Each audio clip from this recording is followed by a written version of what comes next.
ਅੱਜ ਮਿਤੀ 19/4/2020 ਤੱਕ ਜ਼ਿਲ੍ਹਾ ਲੁਧਿਆਣਾ ਵਿੱਚ ਅਸੀਂ 1072 ਸੈਂਪਲ 1072 ਸੈਂਪਲ ਜਿਹੜੇ ਹੈਗੇ ਉਹ ਕਲੈਕਟ ਕੀਤੇ ਨੇ, ਜਿਨ੍ਹਾਂ ਵਿੱਚੋਂ 962 ਸੈਂਪਲਾਂ ਦੀ ਰਿਪੋਰਟ ਸਾਨੂੰ ਹਾਲੇ ਤੱਕ ਪ੍ਰਾਪਤ ਹੋ ਚੁੱਕੀ ਹੈ। 110 ਸੈਂਪਲਾਂ ਦੀ ਰਿਪੋਰਟ ਆਉਣ ਵਾਲੀ ਹਾਲੇ ਬਾਕੀ ਹੈ। ਇਹਦੇ ਵਿੱਚੋਂ 19 ਕੇਸ ਜਿਹੜੇ ਹੈਗੇ ਉਹ ਹਾਲੇ ਤੱਕ ਪੋਜ਼ਿਟਿਵ ਪਾਏ ਗਏ ਨੇ, ਜਿਨ੍ਹਾਂ ਦੇ ਵਿੱਚੋਂ 4 ਕੇਸਿਸ ਜਿਹੜੇ ਹੈਗੇ ਉਹ ਬਾਹਰਲੇ ਡਿਸਟ੍ਰਿਕਟਾਂ ਦੇ ਨੇ ਤੇ 15 ਕੇਸਿਸ ਜਿਹੜੇ ਹੈਗੇ ਉਹ ਜ਼ਿਲ੍ਹਾ ਲੁਧਿਆਣਾ ਨਾਲ ਸੰਬੰਧਿਤ ਨੇ। 943 ਕੇਸ ਜਿਹੜੇ ਹੈਗੇ ਉਹ ਨੈਗੇਟਿਵ ਪਾਏ ਗਏ ਨੇ। ਇੱਕ ਜਿਹੜਾ 19 ਵਿੱਚੋਂ ਇੱਕ ਪੇਸ਼ੈਂਟ ਜਿਹੜੇ ਹੈਗੇ ਉਹ ਕਿਉਰ ਹੋ ਕੇ ਆਪਣੇ ਘਰ ਨੂੰ ਪਰਤ ਚੁੱਕੇ ਨੇ। ਸਾਡੇ ਜਿਹੜੇ 2 ਪੁਆਇੰਟ ਸੀਗੇ ਜਿਹੜੇ ਕਿ ਥੋੜੇ ਜਿਹੇ ਹੌਟਸਪੌਟ ਬਣੇ ਸੀਗੇ, ਅਮਰਪੁਰਾ ਤੇ ਚੌਕੀਮਾਨ ਦੇ ਨਾਲ ਇੱਕ ਪਿੰਡ ਹੈਗਾ ਗੁੜੇ, ਉਹਨੂੰ ਅਸੀਂ ਕੰਬਾਈਨ ਕੀਤਾ ਹੋਇਆ ਹੈ। ਇਹ ਦੋਨੋਂ ਹੀ ਥਾਵਾਂ ਤੇ ਅਸੀਂ ਬਿਲਕੁਲ ਐਕਸਟੈਂਸਿਵ ਸਕਰੀਨਿੰਗ ਜਿਹੜੀ ਸੀਗੀ ਉਹ ਕਰਾਈ ਸੀਗੀ। 1668 ਘਰਾਂ ਨੂੰ ਹਾਲੇ ਤੱਕ ਅਮਰਪੁਰਾ ਏਰੀਆ ਦੇ ਵਿੱਚ ਵਿਜ਼ਿਟ ਕਰਾਇਆ ਜਾ ਚੁੱਕਿਆ ਹੈ, ਜਿਹਦੇ ਵਿੱਚੋਂ 6574 ਲੋਕਾਂ ਨੂੰ ਸਕਰੀਨ ਕੀਤਾ ਗਿਆ। ਕੇਵਲ 4 ਬੰਦੇ ਇਹੋ ਜਿਹੇ ਪਾਏ ਗਏ ਜਿਨ੍ਹਾਂ ਨੂੰ ਹਲਕੇ ਫੁਲਕੇ ਸਿੰਪਟਮਸ ਜਿਹੜੇ ਸੀਗੇ ਉਹ ਮਿਲੇ ਨੇ। ਉਹਨਾਂ ਦੀ ਟੈਸਟਿੰਗ ਵਗੈਰਾ ਜਿਹੜੀ ਹੈਗੀ ਉਹ ਕਰਾ ਲਈ ਗਈ ਹੈ ਤੇ ਰਿਪੋਰਟ ਜਿਹੜੀ ਆਉਣ ਵਾਲੀ ਬਾਕੀ ਹੈ। ਚੌਕੀਮਾਨ ਤੇ ਗੁੜੇ ਜਿਹੜਾ ਹੈਗਾ ਏਰੀਆ, ਉਹਦੇ ਵਿੱਚੋਂ ਤਕਰੀਬਨ 1506 ਘਰਾਂ ਨੂੰ ਅਸੀਂ ਹਾਲੇ ਤੱਕ ਸਕਰੀਨ ਕਰਾਇਆ ਹੈ, ਜਿਹਦੇ ਵਿੱਚੋਂ ਤਕਰੀਬਨ 7700 ਬੰਦੇ ਹੈਗੇ ਜਿਨ੍ਹਾਂ ਨੂੰ ਕੀ ਸਕਰੀਨ ਕੀਤਾ ਗਿਆ। ਕੋਈ ਵੀ ਬੰਦਾ ਸਿੰਪਟਮ ਵਾਲਾ ਨਹੀਂ ਮਿਲਿਆ ਹੈਗਾ। ਸਿਚੁਏਸ਼ਨ ਜਿਹੜੀ ਹੈਗੀ ਉਹ ਦੋਨੋਂ ਏਰੀਆ ਦੇ ਵਿੱਚ ਠੀਕ ਠਾਕ ਹੈਗੀ, ਕਿਉਂਕਿ ਇਹ ਦੋਨੋਂ ਏਰੀਆ ਦੇ ਵਿੱਚ ਲਾਸਟ ਕੇਸ ਜਿਹੜਾ ਸੀਗਾ ਸਾਨੂੰ ਤਕਰੀਬਨ 10-12 ਦਿਨ ਪਹਿਲਾਂ ਮਿਲਿਆ ਸੀਗਾ। ਇਸ ਤੋਂ ਇਲਾਵਾ ਜਿਵੇਂ ਪ੍ਰਧਾਨ ਮੰਤਰੀ ਜੀ ਵੱਲੋਂ ਘੋਸ਼ਣਾ ਕੀਤੀ ਗਈ ਸੀਗੀ ਤੇ 20 ਤਾਰੀਖ ਤੋਂ ਕੁਝ ਚੀਜ਼ਾਂ ਜਿਹੜੀਆਂ ਹੈਗੀਆਂ ਉਹ ਚਾਲੂ ਕਰਨ ਦੇ ਵਾਸਤੇ ਉਹਨਾਂ ਵੱਲੋਂ ਹੁਕਮ ਹੋਏ ਸੀਗੇ, ਜਿਨ੍ਹਾਂ ਦੇ ਵਾਸਤੇ ਗਵਰਨਮੈਂਟ ਆਫ ਇੰਡੀਆ ਵੱਲੋਂ ਕੁਝ ਹਦਾਇਤਾਂ ਜਿਹੜੀਆਂ ਸੀਗੀਆਂ ਸਟੇਟ ਗਵਰਨਮੈਂਟਾਂ ਨੂੰ ਜਾਰੀ ਕੀਤੀਆਂ ਗਈਆਂ। ਸਟੇਟ ਗਵਰਨਮੈਂਟ ਵੱਲੋਂ ਕੱਲ ਸਾਨੂੰ ਹਦਾਇਤਾਂ ਜਿਹੜੀਆਂ ਸੀਗੀਆਂ ਉਹ ਜਾਰੀ ਕਰ ਦਿੱਤੀਆਂ ਗਈਆਂ ਸਨ। ਸਟੇਟ ਗਵਰਨਮੈਂਟ ਦਾ ਵਿਊ ਅਤੇ ਸਾਡਾ ਵਿਊ ਜਿਹੜਾ ਹੈਗਾ ਉਹ ਇਦਾਂ ਹੀ ਹੈਗਾ ਕਿ ਜਿਸ ਤਰੀਕੇ ਨਾਲ ਪਹਿਲਾਂ ਕਰਫਿਊ ਚੱਲਦਾ ਰਿਹਾ ਹੈ ਜ਼ਿਲ੍ਹਾ ਲੁਧਿਆਣਾ ਦੇ ਵਿੱਚ, ਉਦਾਂ ਹੀ ਕਰਫਿਊ ਜਿਹੜਾ ਹੈਗਾ ਉਹ ਇੰਪੋਜ਼ਡ ਰਹੇਗਾ। ਕੋਈ ਵੀ ਲੋਕਾਂ ਨੂੰ ਬਿਨਾਂ ਕਿਸੇ ਮਤਲਬ ਦੇ, ਬਿਨਾਂ ਕਿਸੇ ਪਾਸ ਦੇ ਬਾਹਰ ਮੂਵ ਕਰਨ ਦੀ ਇਜਾਜ਼ਤ ਜਿਹੜੀ ਹੈਗੀ ਉਹ ਨਹੀਂ ਹੋਵੇਗੀ। 144 ਜਿਹੜੀ ਲੱਗੀ ਹੋਈ ਹੈ ਕਰਫਿਊ ਦੀ, ਉਹ ਬਦਸਤੂਰ ਜਾਰੀ ਰਹੇਗੀ 3 ਮਈ ਤੱਕ। Without any mask, without any pass ਕੋਈ ਵੀ ਬੰਦਾ ਜਿਹੜਾ ਹੈਗਾ ਉਹ ਬਾਹਰ ਨਹੀਂ ਨਿਕਲੂਗਾ। ਜਿਹੜੇ ਪਾਸ ਹੈਗੇ ਉਹ ਕੁਝ ਐਕਟੀਵਿਟੀਆਂ ਜਿਹੜੀਆਂ ਸੀਗੀਆਂ ਪਹਿਲਾਂ ਵੀ ਅਸੀਂ ਚਾਲੂ ਕੀਤੀਆਂ ਸੀਗੀਆਂ, ਜਿਵੇਂ ਰਾਸ਼ਨ ਦੀ ਦੁਕਾਨ ਹੋ ਗਈ ਜਾਂ ਸਬਜ਼ੀਆਂ ਹੋ ਗਈ ਜਾਂ ਦੁੱਧ ਵਾਲੇ ਹੋ ਗਏ, ਯਾਨੀ ਐਸੈਂਸ਼ੀਅਲ ਸਰਵਿਸਿਜ਼ ਜਿਹੜੀਆਂ ਸੀਗੀਆਂ ਉਹ ਪਹਿਲਾਂ ਵੀ ਅਸੀਂ ਜਿਹੜੀ ਅਲਾਉ ਕੀਤੀਆਂ ਸੀਗੀਆਂ। ਉਹ ਐਸੈਂਸ਼ੀਅਲ ਸਰਵਿਸਿਜ਼ ਜਿਵੇਂ ਪਹਿਲਾਂ ਚੱਲ ਰਹੀਆਂ ਸਨ ਉਸੇ ਤਰੀਕੇ ਨਾਲ ਬਦਸਤੂਰ ਜਾਰੀ ਰਹਿਣਗੀਆਂ, ਔਰ ਇਹ ਸਰਵਿਸਿਜ਼ ਜਿਹੜੀਆਂ ਹੈਗੀਆਂ ਉਹ ਹੋਮ ਡਿਲੀਵਰੀ ਜਿਵੇਂ ਪਹਿਲਾਂ ਹੁੰਦੀ ਸੀਗੀ ਉਸੇ ਤਰੀਕੇ ਨਾਲ ਹੋਮ ਡਿਲੀਵਰੀ ਦੇ ਰਾਹੀਂ ਹੀ ਇਹ ਸਾਰੀ ਸਰਵਿਸਿਜ਼ ਜਿਹੜੀਆਂ ਹੈਗੀਆਂ ਉਹ ਲੋਕਾਂ ਨੂੰ ਪ੍ਰੋਵਾਈਡ ਕੀਤੀਆਂ ਜਾਣਗੀਆਂ। ਐਸੈਂਸ਼ੀਅਲ ਕੰਮ ਕਿਸੇ ਦਾ ਹੈਗਾ, ਮੈਡੀਕਲ ਕੰਮ ਹੈਗਾ ਜਾਂ ਫਿਰ ਕੋਈ ਹੋਰ ਇੰਪੋਰਟੈਂਟ ਐਕਟੀਵਿਟੀ ਹੈਗੀ, ਕਿਉਂਕਿ ਅਸੀਂ ਵੱਖ-ਵੱਖ ਤਰੀਕੇ ਦੀ ਕਈ ਸਾਰੀ ਕੈਟੇਗਰੀਆਂ ਪਹਿਲਾਂ ਬਣਾਈਆਂ ਸੀਗੀਆਂ। ਉਹਨਾਂ ਦੇ ਵੱਖ-ਵੱਖ ਅਧਿਕਾਰੀਆਂ ਨੂੰ ਅਸੀਂ ਉਸ ਦੇ ਵਾਸਤੇ ਆਥੋਰਾਈਜ਼ ਕੀਤਾ ਸੀਗਾ ਕਿ ਉਹ ਵੱਖ-ਵੱਖ ਤਰੀਕੇ ਦੀ ਪਰਮਿਟ ਜਿਹੜੇ ਹੈਗੇ ਜਾਰੀ ਕਰ ਸਕਦੇ ਨੇ। ਉਹ ਬਦਸਤੂਰ ਉਸੇ ਤਰੀਕੇ ਨਾਲ ਜਾਰੀ ਰਹੇਗਾ। ਉਹ ਸਾਰੇ ਆਫੀਸਰ ਜਿਹੜੇ ਕਿ ਹਾਲੇ ਵੀ ਕੰਪੀਟੈਂਟ ਰਵਾਂਗੇ। ਜੇ ਕਿਸੇ ਨੂੰ ਕਿਸੇ ਵੀ ਕੰਮ ਵਾਸਤੇ ਜਿਹੜੇ ਪਰਮਿਟਡ ਕੰਮ ਅਸੀਂ ਕੀਤੇ ਹੋਏ ਨੇ ਉਹਨਾਂ ਦੇ ਵਿੱਚੋਂ ਕਿਸੇ ਨੂੰ ਵੀ ਮੂਵਮੈਂਟ ਕਰਨ ਦੀ ਲੋੜ ਹੈਗੀ ਤਾਂ ਉਹ ਆਪਣਾ ਪਾਸ ਜਾਂ ਉਸ ਡਿਪਾਰਟਮੈਂਟ ਤੋਂ ਜਿਹੜਾ ਮੈਨੂਅਲ ਪਾਸ ਹੈਗਾ ਉਹ ਪਾਸ ਜਿਹੜਾ ਹੈਗਾ ਜੋ ਪੁਰਾਣੇ ਜਾਰੀ ਹੋਏ ਸੀਗੇ ਉਸ ਤਰੀਕੇ ਨਾਲ ਜਾਰੀ ਕਰਵਾ ਸਕਦਾ ਹੈ। ਇਸ ਤੋਂ ਇਲਾਵਾ ਕੁਝ ਚੀਜ਼ਾਂ ਜਿਹੜੀਆਂ ਹੈਗੀਆਂ ਆਉਣ ਵਾਲੇ ਟਾਈਮ 'ਚ ਆਪਾਂ ਸ਼ੁਰੂ ਕਰਨ ਜਾ ਰਹੇ ਹਾਂ, ਜਿਵੇਂ ਕਿ ਇੱਕ ਤਾਂ ਇੰਡਸਟਰੀ ਜਿਹੜੀ ਹੈਗੀ ਉਹਦੀ 20 ਤਾਰੀਖ ਤੋਂ ਖੁੱਲ੍ਹਣ ਦੀ ਜਿਹੜੀ ਆਸ ਸੀਗੀ, ਉਹਦੇ ਵਿੱਚ ਕੁਝ ਰਿਸਟ੍ਰਿਕਟਿਡ ਤਰੀਕੇ ਦੇ ਨਾਲ ਅਸੀਂ ਇੰਡਸਟਰੀ ਨੂੰ ਖੋਲ੍ਹਣ ਜਾ ਰਹੇ ਹਾਂ। ਇਹਦੇ ਵਿੱਚ ਸਭ ਤੋਂ ਪਹਿਲਾਂ ਜਿਹੜੇ ਰੂਰਲ ਏਰੀਆ ਦੇ ਵਿੱਚ ਇੰਡਸਟਰੀਆਂ ਹੈਗੀਆਂ ਤੇ ਫੋਕਲ ਪੁਆਇੰਟ ਜਿਹੜੇ ਡੈਡੀਕੇਟਿਡ ਫੋਕਲ ਪੁਆਇੰਟਸ ਵਗੈਰਾ ਹੈਗੇ, ਉੱਥੇ ਜਿਹੜੀਆਂ ਇੰਡਸਟਰੀਆਂ ਹੈਗੀਆਂ ਉਹਨਾਂ ਨੂੰ ਹੀ ਸਿਰਫ ਪਰਮਿਸ਼ਨ ਦਿੱਤੀ ਜਾਵੇਗੀ। ਉਹਦੇ ਵਾਸਤੇ GMDIC ਦੇ ਕੋਲ ਇੰਡਸਟਰੀਆਂ ਜਿਹੜੀਆਂ ਹੈਗੀਆਂ ਐਪਲੀਕੇਸ਼ਨ ਪਾ ਸਕਦੀਆਂ ਹਨ। ਇੰਡਸਟਰੀ ਨੇ 2 ਚੀਜ਼ਾਂ ਜਿਹੜੀਆਂ ਹੈਗੀਆਂ ਬਹੁਤ ਜ਼ਿਆਦਾ ਇੰਪੋਰਟੈਂਟ ਜਿਹੜੀ ਹੈਗੀ, ਜੋ ਕਿ ਮੈਂਡੇਟਰੀ ਕੰਡੀਸ਼ਨਸ ਹੈਗੀਆਂ ਉਹਨਾਂ ਨੂੰ ਫੁਲਫਿਲ ਕਰਨਾ ਹੋਵੇਗਾ। ਇੱਕ ਤਾਂ ਉਹਨਾਂ ਨੇ ਜੇ ਪੋਸੀਬਲ ਹੋਵੇ ਤਾਂ ਇੰਡਸਟਰੀਅਲ ਲੇਬਰ ਜਿਹੜੀ ਹੈਗੀ ਉਸ ਨੂੰ ਆਪਣੀ ਫੈਕਟਰੀ ਦੇ ਅੰਦਰ ਹੀ ਕੁਆਰੰਟਾਈਨ ਕਰਨ ਦੀ ਕੋਸ਼ਿਸ਼ ਕਰਨੀ ਹੈ ਕਿ 100% ਬੰਦੇ ਜਿਹੜੇ ਹੈਗੇ ਉਹਨਾਂ ਨੇ ਆਪਣੀ ਇੰਡਸਟਰੀ ਦੇ ਵਿੱਚ ਹੀ ਰੱਖਣਾ ਹੈ। ਖਾਣਾ ਪੀਣਾ ਜਿਹੜਾ ਹੈਗਾ ਸਾਰਾ ਪ੍ਰੋਵਾਈਡ ਕਰਾਉਣਾ ਹੈ, ਜਿਸ ਤੋਂ ਕਿ ਉਹਨਾਂ ਦੀ ਮੂਵਮੈਂਟ ਜਿਹੜੀ ਹੈਗੀ ਉਹ ਨਾ ਹੋਵੇ। ਜੇ ਉਹ ਟੈਕਨੀਕਲੀ ਉਹਨਾਂ ਦੇ ਵਾਸਤੇ ਪੋਸੀਬਲ ਨਹੀਂ ਹੈਗਾ, in that case transportation facility ਜਿਹੜੀ ਹੈਗੀ ਉਹ ਇੰਡਸਟਰੀ ਨੇ ਆਪਣੀ ਲੇਬਰ ਨੂੰ ਪ੍ਰੋਵਾਈਡ ਕਰਨੀ ਹੋਵੇਗੀ।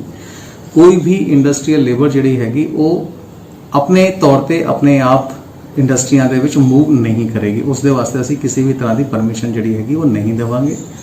ਇੰਡਸਟਰੀਅਲ ਹਾਊਸ ਨੇ ਆਪਣੀ ਲੇਬਰ ਨੂੰ ਜਾਂ ਤਾਂ ਆਪਣੀ ਫੈਕਟਰੀਆਂ ਦੇ ਅੰਦਰ ਰੱਖਣਾ ਹੋਵੇਗਾ ਔਰ ਜਾਂ ਫਿਰ ਉਹਨਾਂ ਨੂੰ ਟਰਾਂਸਪੋਰਟੇਸ਼ਨ ਫੈਸਿਲਿਟੀ ਜਿਹੜੀ ਹੈਗੀ ਉਹ ਪ੍ਰੋਵਾਈਡ ਕਰਨੀ ਪਵੇਗੀ ਔਰ ਇਹ ਟਰਾਂਸਪੋਰਟੇਸ਼ਨ ਫੈਸਿਲਿਟੀ ਵੀ ਜਿਹੜੀ ਹੈਗੀ ਉਹਦੇ ਵਿੱਚ ਵੀ ਸੋਸ਼ਲ ਡਿਸਟੈਂਸਿੰਗ ਜਿਹੜੀ ਹੈਗੀ ਉਹ ਇਨਸ਼ੋਰ ਕਰਨੀ ਪਵੇਗੀ। ਯਾਨੀ ਕਿ ਜੇ ਉਹ ਕੋਈ ਬੱਸ ਅਰੇਂਜ ਕਰਦੇ ਨੇ, ਜੇ 50 ਸੀਟਰ ਬੱਸ ਹੈਗੀ ਤਾਂ ਉਹਦੇ ਵਿੱਚ ਸਿਰਫ 25 ਲੇਬਰ ਨੂੰ ਹੀ 25 ਲੇਬਰ ਨੂੰ ਯਾਨੀ 50% ਲੇਬਰ ਨੂੰ ਹੀ ਉਹ ਉਸ ਗੱਡੀ ਦੇ ਵਿੱਚ ਮੂਵ ਕਰਾ ਸਕਦੇ ਨੇ। ਜੇ ਉਹ ਇਸ ਤਰ੍ਹਾਂ ਦੀ ਕੰਡੀਸ਼ਨਸ ਨੂੰ ਫੁੱਲਫਿਲ ਕਰਾਂਗੇ ਤਾਂ ਹੀ GMDIC ਵੱਲੋਂ ਸਾਰੀ ਚੀਜ਼ਾਂ ਨੂੰ ਚੈੱਕ ਕਰਨ ਤੋਂ ਬਾਅਦ ਹੀ ਪਰਮਿਸ਼ਨ ਜਿਹੜੀ ਹੈਗੀ ਉਹ ਜਾਰੀ ਕੀਤੀ ਜਾਵੇਗੀ। ਇਹ ਪਰਮਿਸ਼ਨ ਵੀ ਜਿਹੜੀ ਜਾਰੀ ਹੋਵੇਗੀ ਉਹਦੇ ਵਿੱਚ ਵੀ ਉਹਨਾਂ ਨੇ ਬਹੁਤ ਸਾਰੇ SOPs ਜਿਹੜੇ ਹੈਗੇ ਉਹਨਾਂ ਨੂੰ ਫੁੱਲਫਿਲ ਕਰਨਾ ਹੋਵੇਗਾ। ਜਿਵੇਂ ਕਿ ਸਾਰੇ ਕੇ ਸਾਰੇ ਜਿੰਨੇ ਵੀ ਉਹਨਾਂ ਦੀ ਲੇਬਰ ਹੈਗੀ ਉਹਨਾਂ ਨੂੰ ਬਾਕਾਇਦਾ ਡੇਲੀ ਬੇਸਿਸ ਤੇ ਹੈਲਥ ਚੈੱਕਅਪ ਕਰਨਾ, ਉਹਨਾਂ ਦਾ ਹੈਲਥ ਰਿਕਾਰਡ ਜਿਹੜਾ ਹੈਗਾ ਉਹ ਵੀ ਰੱਖਣਾ ਹੋਵੇਗਾ। ਸਾਰੀ ਕੀ ਸਾਰੀ ਇੰਡਸਟਰੀਅਲ ਲੇਬਰ ਜਿਹੜੀ ਹੈਗੀ ਉਹਨਾਂ ਨੂੰ ਮਾਸਕ ਵਗੈਰਾ ਪ੍ਰੋਵਾਈਡ ਕਰਨੇ ਪਵਾਂਗੇ। Proper sanitation facilities, sanitizers, hand washing facility ਜਿਹੜੀ ਹੈਗੀ ਉਹ ਪ੍ਰੋਵਾਈਡ ਕਰਨੀ ਪਵੇਗੀ। ਸੋਸ਼ਲ ਡਿਸਟੈਂਸਿੰਗ ਜਿਹੜੀ ਹੈਗੀ ਉਹ ਮੇਨਟੇਨ ਕਰਨੀ ਪਵੇਗੀ।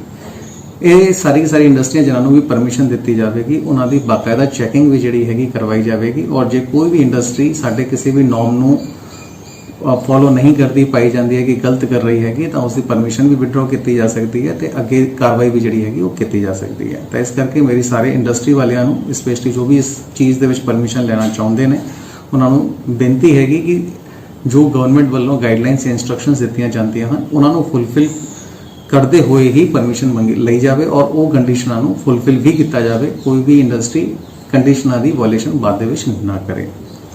ਇਸ ਤੋਂ ਇਲਾਵਾ ਕੁਝ ਕੰਸਟਰਕਸ਼ਨ ਪ੍ਰੋਜੈਕਟਸ ਜਿਹੜੇ ਹੈਗੇ ਜਿਵੇਂ ਕਿ ਨੈਸ਼ਨਲ ਹਾਈਵੇ ਦੀ ਸੜਕਾਂ ਵਗੈਰਾ ਬਣ ਰਹੀਆਂ ਹਨ ਜਾਂ ਕੋਈ ਇਰੀਗੇਸ਼ਨ ਦਾ ਪ੍ਰੋਜੈਕਟ ਹੈਗਾ, ਫਲੱਡ ਪ੍ਰੋਟੈਕਸ਼ਨ ਦੇ ਵਰਕ ਹੈਗੇ, ਇਸ ਤਰ੍ਹਾਂ ਦੇ ਜਿਹੜੇ ਕੰਮ ਹੈਗੇ ਉਹਨਾਂ ਨੂੰ ਵੀ ਅਸੀਂ ਔਨ ਐਪਲੀਕੇਸ਼ਨ ਇਨਫੈਕਟ ਪਹਿਲੀ ਵਾਲੀ ਵੀ ਇੰਡਸਟਰੀ ਵਾਲੇ ਚ ਵੀ ਮੈਂ ਕਲੈਰੀਫਾਈ ਕਰਨਾ ਚਾਹਾਂਗਾ ਕਿ ਕਿਸੇ ਨੂੰ ਵੀ ਕੋਈ ਵੀ ਕਿਸੇ ਵੀ ਤਰ੍ਹਾਂ ਦੀ ਬਲੈਂਕੇਟ ਅਪਰੂਵਲ ਅਸੀਂ ਓਪਨ ਕਰਨ ਵਾਸਤੇ ਨਹੀਂ ਦਿੱਤੀ ਹੈ।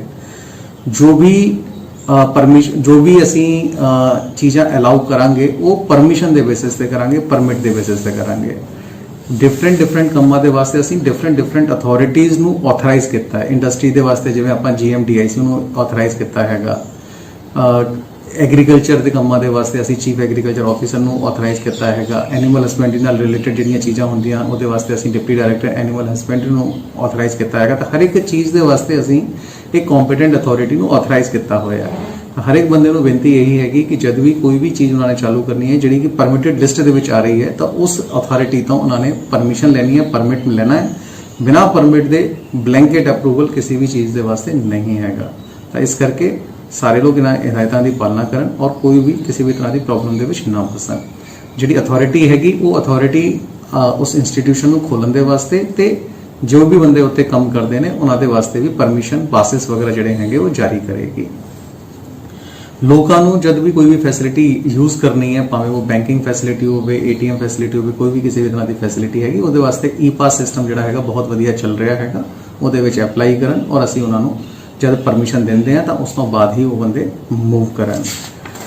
ਕੰਸਟਰਕਸ਼ਨ ਦਾ ਜਿਹੜਾ ਮੈਂ ਦੱਸ ਰਿਹਾ ਸੀਗਾ ਕਿ ਕੰਸਟਰਕਸ਼ਨ ਨੈਸ਼ਨਲ ਹਾਈਵੇ, ਸੜਕਾਂ ਜਾਂ ਇਹੋ ਜਿਹੇ ਪ੍ਰੋਜੈਕਟਾਂ ਦੀ ਹੀ ਅਸੀਂ ਪਰਮਿਸ਼ਨ ਜਿਹੜੀ ਹੈਗੀ ਉਹ ਜਾਰੀ ਕਰਾਂਗੇ ਜਿਹੜੇ ਕਿ ਇਨ ਸੀਟੂ ਲੇਬਰ ਦੀ ਅਰੇਂਜਮੈਂਟ ਕਰਨ, ਲੇਬਰ ਮੈਨੇਜਮੈਂਟ ਜਿਹੜੀ ਹੈਗੀ ਉਹ ਕਰਨ ਦੇ ਵਿੱਚ ਸક્ષਮ ਹੋਣਗੇ। ਕਹਿਣ ਦਾ ਭਾਵ ਹੋਇਆ ਕਿ ਜੇ ਉਹ ਕੰਸਟਰਕਸ਼ਨ ਸਾਈਟ ਦੇ ਉੱਤੇ ਹੀ ਆਪਣੀ ਜਿਹੜੀ ਲੇਬਰ ਕੰਮ ਕਰ ਰਹੀ ਹੈ ਉਹਨਾਂ ਨੂੰ ਪ੍ਰੋਪਰ ਕੁਆਰੰਟਾਈਨ ਕਰਕੇ ਰੱਖਾਂਗੇ, ਸੋਸ਼ਲ ਡਿਸਟੈਂਸਿੰਗ ਮੇਨਟੇਨ ਕਰਾਂਗੇ ਤਾਂ ਹੀ ਅਸੀਂ ਇਸ ਤਰ੍ਹਾਂ ਦੇ ਪ੍ਰੋਜੈਕਟਾਂ ਨੂੰ ਅਪਰੂਵਲ ਦੇਵਾਂਗੇ। ਉਹਦੇ ਵਾਸਤੇ ਵੀ ਅਸੀਂ ਜੋ ਵੀ ਐਪਲੀਕੇਸ਼ਨਸ ਆ ਰਹੀਆਂ ਨੇ ਉਹਨਾਂ ਨੂੰ ਬਾਕਾਇਦਾ ਇੱਕ ਕਮੇਟੀ ਕਨਸਟੀਟਿਊਟ ਕਰ ਰਹੇ ਹਾਂ ਜਿਹੜੀ ਕਿ ਸਾਈਟ ਨੂੰ ਵਿਜ਼ਿਟ ਕਰੂਗੀ, ਚੈੱਕ ਕਰੂਗੀ ਕਿ ਪ੍ਰੋਪਰ ਉਹਨਾਂ ਵੱਲੋਂ ਡਾਇਰੈਕਸ਼ਨਸ ਜਿਹੜੀਆਂ ਹੈਗੀਆਂ ਉਹਨਾਂ ਨੂੰ ਫੋਲੋ ਕੀਤਾ ਜਾ ਰਿਹਾ ਹੈ, ਕਰ ਸਕਦੇ ਹੈ ਜਾਂ ਨਹੀਂ ਕਰ ਸਕਦੇ। ਜੇ ਉਹ ਨਹੀਂ ਕਰ ਪਾਵਾਂਗੇ ਤਾਂ ਅਸੀਂ ਉਹਨਾਂ ਦੀ ਪਰਮਿਸ਼ਨ ਜਿਹੜੀ ਹੈਗੀ ਉਹ ਨਹੀਂ ਦੇਵਾਂਗੇ।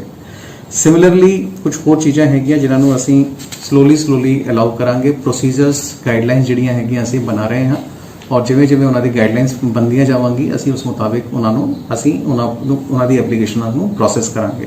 ਬਟ ਮੇਰੀ ਸਾਰੇ ਲੁਧਿਆਣਵੀਆਂ ਨੂੰ ਬੇਨਤੀ ਹੈਗੀ ਕਿ ਕਾਈਂਡਲੀ ਇਹ ਗਾਈਡਲਾਈਨਸ ਜਿਹੜੀਆਂ ਹੈਗੀਆਂ ਇਹਨਾਂ ਦੀ ਇਨਵਿਨ ਪਾਲਣਾ ਕਰਨ। ਕੋਈ ਵੀ ਬੰਦਾ ਬਿਨਾਂ ਕਿਸੇ ਪਰਮਿਟ ਦੇ, ਬਿਨਾਂ ਕਿਸੇ ਅਪਰੂਵਲ ਦੇ ਬਾਹਰ ਨਾ ਨਿਕਲੇ, ਨਾ ਕੋਈ ਆਪਣੀ ਦੁਕਾਨ ਖੋਲੇ, ਨਾ ਕੋਈ ਆਪਣਾ ਇੰਸਟੀਟਿਊਸ਼ਨ ਨੂੰ ਕਿਸੇ ਨੂੰ ਖੋਲੇ। ਕਿਸੇ ਨੂੰ ਵੀ ਅਸੀਂ ਕੋਈ ਵੀ ਬਲੈਂਕੇਟ ਅਪਰੂਵਲ ਜਿਹੜੀ ਹੈਗੀ ਉਹ ਨਹੀਂ ਦੇ ਰਹੇ। ਹਰ ਇੱਕ ਬੰਦੇ ਨੂੰ ਆਪਣੀ ਚੀਜ਼ਾਂ ਦੇ ਵਾਸਤੇ ਐਪਲੀਕੇਸ਼ਨ ਪਾ ਕੇ ਪਰਮਿਟ ਜਿਹੜਾ ਹੈਗਾ ਉਹ ਲੈਣਾ ਪਵੇਗਾ। ਈਵਨ ਗਵਰਨਮੈਂਟ ਆਫਿਸਿਸ ਵਗੈਰਾ ਵੀ ਜਿਹੜੇ ਹੈਗੇ, ਫੋਰ ਐਗਜ਼ਾਮਪਲ ਸੈਂਟਰਲ ਗਵਰਨਮੈਂਟ ਦੇ ਵੀ ਜਿਹੜੇ ਆਫਿਸਿਸ ਹੈਗੇ ਉਹ ਸਾਨੂੰ ਐਪਲੀਕੇਸ਼ਨਸ ਭੇਜ ਰਹੇ ਨੇ ਜਿਨ੍ਹਾਂ ਨੂੰ ਅਸੀਂ ਅਲਾਉ ਕਰ ਰਹੇ ਹਾਂ ਡਿਪੈਂਡਿੰਗ ਅਪਨ ਕਿ ਉਹ ਕਿੰਨੀ ਇੰਪੋਰਟੈਂਟ ਸਰਵਿਸ ਹੈਗੀ, ਕਿੰਨਾ ਇੰਪੋਰਟੈਂਟ ਆਫਿਸ ਹੈਗਾ, ਕਿੰਨੀ ਉੱਥੇ ਪਬਲਿਕ ਡੀਲਿੰਗ ਹੁੰਦੀ ਹੈ, ਕਿੰਨਾ ਇੱਕ ਸਟਾਫ ਉੱਥੇ ਲੋੜੀਂਦਾ ਹੈਗਾ। ਉਹ ਸਾਰੀ ਚੀਜ਼ਾਂ ਦੇਖਣ ਤੋਂ ਬਾਅਦ ਹੀ ਅਸੀਂ ਉਹਨਾਂ ਆਫਿਸਾਂ ਨੂੰ ਅਲਾਉ ਕਰ ਰਹੇ ਹਾਂ ਕਿ ਉਹ ਆਫਿਸਿਸ ਜਿਹੜੇ ਹੈਗੇ ਆਪਣੇ ਖੋਲ ਸਕਦੇ ਨੇ। ਤਾਂ ਇਸ ਕਰਕੇ ਹਰ ਇੱਕ ਇੰਸਟੀਟਿਊਸ਼ਨ ਨੂੰ ਜਾਂ ਜੋ ਵੀ ਆਰਡਰ ਪੜ੍ਹ ਰਹੇ ਨੇ ਉਹਨਾਂ ਨੂੰ ਚੰਗੀ ਤਰ੍ਹਾਂ ਪੜ੍ਹ ਲੈਣ। ਅਸੀਂ ਬਿਲਕੁਲ ਬਾਕਾਇਦਾ ਮੈਂਸ਼ਨ ਕੀਤਾ ਹੋਇਆ ਹੈ ਕਿ ਇਹਨਾਂ ਚੀਜ਼ਾਂ ਦੇ ਵਾਸਤੇ ਤੁਹਾਨੂੰ ਪਰਮਿਸ਼ਨ ਦੀ ਲੋੜ ਹੈਗੀ। ਵਿਦ ਪਰਮਿਸ਼ਨ ਅਸੀਂ ਕਈ ਥਾਵਾਂ ਤੇ ਬਿਲਕੁਲ ਬਾਕਾਇਦਾ ਲਿਖਿਆ ਹੋਇਆ ਹੈ। ਵਿਦਆਊਟ ਪਰਮਿਸ਼ਨ ਉਹ ਚੀਜ਼ਾਂ ਜਿਹੜੀਆਂ ਹੈਗੀਆਂ ਅਲਾਉਡ ਨਹੀਂ ਹੋਣਗੀਆਂ। ਜਿਹੜੀਆਂ ਪੁਰਾਣੀਆਂ ਸਰਵਿਸਿਜ਼ ਸੀਗੀਆਂ, ਐਸੈਂਸ਼ੀਅਲ ਸਰਵਿਸਿਜ਼ ਸੀਗੀਆਂ, ਜਿਵੇਂ ਪਹਿਲਾਂ ਚੱਲ ਰਹੀਆਂ ਸੀਗੀਆਂ, ਜਿਹੜੇ ਪਾਸਿਸ ਉਹਨਾਂ ਦੇ ਕੋਲ ਪਹਿਲਾਂ ਬਣੇ ਹੋਏ ਨੇ ਉਹ 3 ਮਈ ਤੱਕ ਵੈਲਿਡ ਰਹਾਂਗੇ ਔਰ ਉਹਨਾਂ ਦੇ ਮੁਤਾਬਿਕ ਹੀ ਉਹ ਆਪਣੀ ਮੂਵਮੈਂਟ ਵਗੈਰਾ ਕਰ ਸਕਦੇ ਹਨ। ਇਹ ਜਿਹੜਾ ਆਰਡਰ ਅਸੀਂ ਜਾਰੀ ਕੀਤਾ ਹੈਗਾ, ਇਸ ਆਰਡਰ ਦੇ ਨਾਲ ਹਰ ਇੱਕ ਪ੍ਰੋਸੀਜਰ ਦੀ ਵੱਖਰੀ ਗਾਈਡਲਾਈਨ ਜਿਹੜੀਆਂ ਹੈਗੀਆਂ ਉਹ ਵੀ ਜਾਰੀ ਕੀਤੀਆਂ ਜਾ ਰਹੀਆਂ ਹਨ। ਪ੍ਰੋਸੈਸਸ ਜਿਹੜੇ ਹੈਗੇ ਉਹ ਵੀ ਜਾਰੀ ਕੀਤੇ ਜਾ ਰਹੇ ਹਨ ਔਰ ਜਿਹੜਾ ਵੀ ਕੰਪੀਟੈਂਟ ਅਥਾਰਟੀ ਹੈਗਾ ਉਹਦਾ ਨਾਮ, ਮੋਬਾਈਲ ਨੰਬਰ ਜਾਂ ਈਮੇਲ ਆਈਡੀ ਜਿਸ ਤੇ ਅਪਲਾਈ ਕਰਨਾ ਹੈਗਾ ਜਾਂ ਈ-ਪਾਸ ਵਾਸਤੇ ਜਿਹੜਾ ਆਪਣੀ ਐਪ ਬਣੀ ਹੋਈ ਹੈ ਉਸ ਦੀ ਵੀ ਡਿਟੇਲ ਜਿਹੜੀ ਹੈਗੀ ਉਸ ਦੇ ਵਾਸਤੇ ਵੱਖਰੇ ਤੌਰ ਤੇ ਆਰਡਰ ਜਿਹੜੇ ਹੈਗੇ ਜਾਰੀ ਕੀਤੇ ਜਾ ਰਹੇ ਹਨ। ਸਾਰਿਆਂ ਨੂੰ ਬੇਨਤੀ ਹੈਗੀ ਕਿ ਕੋਈ ਵੀ ਕਿਸੇ ਵੀ ਤਰ੍ਹਾਂ ਦਾ ਫਿਜ਼ੀਕਲੀ ਸਾਡੇ ਦਫ਼ਤਰਾਂ ਦੇ ਵਿੱਚ ਆਉਣ ਦੀ ਲੋੜ ਨਹੀਂ ਹੈ। ਅਸੀਂ ਸਾਰਿਆਂ ਨੂੰ ਆਨਲਾਈਨ ਹੀ ਡੀਲ ਕਰਾਂਗੇ ਕਿਉਂਕਿ ਜਿਵੇਂ ਇਸ ਮੇਨ ਕਰਫਿਊ ਦਾ ਜਾਂ ਸਾਰੀ ਕੀ ਸਾਰੀ ਐਕਸਰਸਾਈਜ਼ ਜਿਹੜੀ ਕੀਤੀ ਜਾ ਰਹੀ ਹੈ ਉਹਦਾ ਮੇਨ ਪਰਪਸ ਹੀ ਇਹੀ ਹੈਗਾ ਕਿ ਅਸੀਂ ਹਿਊਮਨ ਕੰਟੈਕਟ ਜਿਹੜਾ ਹੈਗਾ ਉਹਨੂੰ ਘੱਟ ਤੋਂ ਘੱਟ ਕਰੀਏ, ਹਿਊਮਨ ਮੂਵਮੈਂਟ ਨੂੰ ਜਿਹੜਾ ਹੈਗਾ ਉਹ ਘੱਟ ਤੋਂ ਘੱਟ ਕਰੀਏ। ਤਾਂ ਇਸ ਕਰਕੇ ਸਾਰੀ ਚੀਜ਼ਾਂ ਜਿਹੜੀਆਂ ਹੈਗੀਆਂ ਉਹ ਆਨਲਾਈਨ ਹੀ ਡੀਲ ਕੀਤੀਆਂ ਜਾਣਗੀਆਂ ਤੇ ਸਾਰੇ ਬੰਦਿਆਂ ਨੂੰ ਬੇਨਤੀ ਹੈ ਕਿ ਆਪਣੀ ਐਪਲੀਕੇਸ਼ਨਾਂ ਜਿਹੜੀਆਂ ਹੈਗੀਆਂ ਕੰਪੀਟੈਂਟ ਆਫਿਸਰਾਂ ਦੇ ਕੋਲ ਆਨਲਾਈਨ ਤਰੀਕੇ ਨਾਲ ਹੀ ਭੇਜੀਆਂ ਜਾਣ ਕਿਉਂਕਿ ਅਸੀਂ ਸਾਰਿਆਂ ਦੇ ਵਾਸਤੇ ਬਾਕਾਇਦਾ ਈਮੇਲ ਆਈਡੀ ਜਿਹੜੇ ਹੈਗੇ ਉਹ ਪਹਿਲਾਂ ਵੀ ਸਰਕੂਲੇਟ ਕੀਤੇ ਸੀਗੇ ਤੇ ਅੱਗੇ ਜਿਹੜੀ ਗਾਈਡਲਾਈਨਸ ਅੱਜ ਜਾਰੀ ਕੀਤੀਆਂ ਹਨ ਉਸ ਦੇ ਬਾਬਤ ਵੀ ਪ੍ਰੋਪਰ ਈਮੇਲ ਆਈਡੀਜ਼ ਤੇ ਕੰਪੀਟੈਂਟ ਅਥਾਰਟੀਜ਼ ਦੀ ਲਿਸਟ ਵੀ ਜਿਹੜੀ ਹੈਗੀ ਅਸੀਂ ਵੱਖਰੇ ਤੌਰ ਤੇ ਜਾਰੀ ਕਰਨ ਲੱਗੇ ਹਾਂ। ਇਸ ਤੋਂ ਇਲਾਵਾ ਮੈਂ ਸਾਰੇ ਕੇ ਸਾਰੇ ਲੁਧਿਆਣਵੀਆਂ ਨੂੰ ਇਹ ਵੀ ਬੇਨਤੀ ਕਰਨਾ ਚਾਹਾਂਗਾ ਕਿ ਘੱਟ ਤੋਂ ਘੱਟ ਆਪਾਂ ਬਾਹਰ ਨਿਕਲੀਏ। ਇਹ ਜਿਹੜੀ ਬਿਮਾਰੀ ਹੈਗੀ ਜਿਵੇਂ ਆਪਾਂ ਸਾਰੇ ਜਾਣਦੇ ਨੇ ਕਿ ਹਿਊਮਨ ਟੱਚ ਦੇ ਨਾਲ, ਕਰਾਊਡਡ ਪਲੇਸਿਸ ਤੇ ਜਾਣ ਦੇ ਨਾਲ ਜਾਂ ਇਹੋ ਜਿਹੇ ਕੰਮਾਂ ਦੇ ਨਾਲ ਜਿਹਦੇ ਵਿੱਚ ਬਹੁਤ ਜ਼ਿਆਦਾ ਲੋਕ ਆਪਸ ਵਿੱਚ ਇੰਟਰੈਕਟ ਕਰਦੇ ਨੇ, ਮਿਲਦੇ ਹੈ, ਉਹਦੇ ਨਾਲ ਜ਼ਿਆਦਾ ਫੈਲਦੀ ਹੈ। ਕਿਉਂਕਿ ਆਪਾਂ ਵੀ ਦੇਖੀਏ ਕਿ ਸਾਡੇ ਲੁਧਿਆਣੇ ਦੇ ਜਿਹੜੇ 15-16 ਕੇਸਿਸ ਹੋਏ ਨੇ ਉਹਦੇ ਵਿੱਚੋਂ ਵੀ ਕੁਝ ਕੇਸਿਸ ਜਿਹੜੇ ਹੈਗੇ ਇੱਕ ਸਬਜ਼ੀ ਮੰਡੀ ਦੇ ਕਰਕੇ ਹੀ ਹੋਏ ਹੈ। ਜ਼ਿਆਦਾਤਰ ਬੰਦੇ ਜਿਹੜੇ ਸੀਗੇ ਸਾਡੇ ਉੱਤੇ ਹੀ ਇਕੱਠੇ ਹੋਏ ਸੀਗੇ, ਉਸ ਦੇ ਨਾਲ ਸੰਬੰਧਿਤ ਜਿਹੜਾ ਕੇਸ ਸੀਗਾ ਉਹਨੂੰ ਪ੍ਰੋਸੈਸ ਕਰਨ ਦੇ ਵਾਲੇ ਟਾਈਮ ਦੇ ਵਿੱਚ ਹੋਏ ਸੀਗੇ। ਤਾਂ ਆਪਾਂ ਕੋਸ਼ਿਸ਼ ਕਰਨੀ ਹੈ ਕਿ ਕਿਤੇ ਵੀ ਬਾਹਰ ਨਹੀਂ ਨਿਕਲਣਾ, ਆਪਣੇ ਘਰਾਂ ਦੇ ਅੰਦਰ ਰਹਿਣਾ, ਪਰਿਵਾਰ ਦੇ ਨਾਲ ਰਹਿਣਾ ਹੈ, ਆਪਣੇ ਆਪ ਨੂੰ ਸੁਰੱਖਿਅਤ ਰੱਖਣਾ ਹੈਗਾ। ਇਨਫੈਕਟ ਜਿਵੇਂ ਮੈਂ ਕੱਲ ਵੀ ਦੱਸਿਆ ਸੀਗਾ ਕਿ ਮੈਂ ਆਪਣੇ ਆਪ ਨੂੰ ਚੂੰਕਿ ਆਪਣੇ ਜਿਹੜੇ ਆਫਿਸਿਸ ਸੀਗੇ ਉਹਨਾਂ ਵਿੱਚੋਂ ਇੱਕ ਆਫਿਸਰ ਦੇ ਪੋਜ਼ਿਟਿਵ ਆਉਣ ਕਰਕੇ ਮੈਂ ਆਪਣੇ ਆਪ ਨੂੰ ਵੀ ਕੁਆਰੰਟਾਈਨ ਕਰਕੇ ਰੱਖਿਆ ਹੋਇਆ ਹੈ ਔਰ ਮੈਂ ਆਪਣੀ ਸਾਰੀ ਦੀ ਸਾਰੀ ਵਰਕਿੰਗ ਜਿਹੜੀ ਹੈਗੀ ਆਪਣੇ ਕੈਂਪ ਆਫਿਸ ਦਾ ਕਰ ਰਿਹਾ। ਸਾਰੇ ਆਫਿਸਿਸ ਦੇ ਨਾਲ ਅਸੀਂ ਲਗਾਤਾਰ ਜਿਹੜੇ ਆਨਲਾਈਨ ਪਲੇਟਫਾਰਮ ਬਣੇ ਹੋਏ ਨੇ ਉਹਨਾਂ ਆਨਲਾਈਨ ਪਲੇਟਫਾਰਮਾਂ ਦੇ ਰਾਹੀਂ ਅਸੀਂ ਉਹਨਾਂ ਦੇ ਨਾਲ ਇੰਟਰੈਕਟ ਕਰ ਰਹੇ ਹਾਂ। ਸਾਰਾ ਆਫੀਸ਼ੀਅਲ ਵਰਕ ਜਿਹੜਾ ਹੈਗਾ ਸਾਡਾ ਚੱਲਦਾ ਪਿਆ ਹੈਗਾ। ਲੇਕਿਨ ਇਹ ਸਿਸਟਮ ਜਿਹੜੇ ਹੈਗੇ ਕਿ ਆਪਣੇ ਆਪ ਨੂੰ ਕੁਆਰੰਟਾਈਨ ਕਰਕੇ ਰੱਖਣਾ, ਹੈਲਥ ਪ੍ਰੋਟੋਕੋਲਸ ਨੂੰ ਫੋਲੋ ਕਰਨਾ, ਇਹ ਚੀਜ਼ਾਂ ਜਿਹੜੀਆਂ ਹੈਗੀਆਂ ਬਹੁਤ ਜ਼ਿਆਦਾ ਲਾਜ਼ਮੀ ਹੈਗੀ, ਬਹੁਤ ਜ਼ਿਆਦਾ ਇੰਪੋਰਟੈਂਟ ਹੈਗੀਆਂ ਕਿ ਲੋਕ ਇਹਨਾਂ ਨੂੰ ਫੋਲੋ ਕਰਨ ਔਰ ਆਪਣੇ ਆਪ ਨੂੰ ਬਚਾ ਕੇ ਰੱਖਣ। ਸਾਰੇ ਲੁਧਿਆਣਵੀਆਂ ਨੂੰ ਮੈਂ ਬੇਨਤੀ ਫਿਰ ਇੱਕ ਵਾਰ ਕਰਨਾ ਚਾਹਾਂਗਾ ਕਿ ਕਾਈਂਡਲੀ ਆਪਣੇ ਘਰਾਂ ਦੇ ਅੰਦਰ ਰਹਿਣ। ਕੇਵਲ ਔਰ ਕੇਵਲ ਅਰਜੈਂਟ ਜਿਹੜੀ ਚੀਜ਼ਾਂ ਹੈਗੀਆਂ, ਐਸੈਂਸ਼ੀਅਲ ਜਿਹੜੀਆਂ ਚੀਜ਼ਾਂ ਹੈਗੀਆਂ, ਐਸੈਂਸ਼ੀਅਲ ਸਰਵਿਸਿਜ਼ ਹੈਗੀਆਂ, ਐਸੈਂਸ਼ੀਅਲ ਕੰਮ ਹੈਗੇ ਉਹਦੇ ਵਾਸਤੇ ਈ ਕਰਫਿਊ ਪਾਸਿਸ ਆਪਣੇ ਬਣਵਾ ਕੇ ਹੀ ਬਾਹਰ ਨਿਕਲਣ ਔਰ ਫਿਰ ਆਪਣੀ ਸਰਵਿਸਿਜ਼ ਲੈਣ ਤੋਂ ਬਾਅਦ ਕਾਈਂਡਲੀ ਫਿਰ ਅੰਦਰ ਚਲੇ ਜਾਣ। ਕਾਈਂਡਲੀ ਸਾਰੇ ਕੇ ਸਾਰੇ ਲੋਕ ਇਹਨਾਂ ਨੂੰ ਫੋਲੋ ਕਰੋ ਔਰ ਆਪਣੇ ਆਪ ਨੂੰ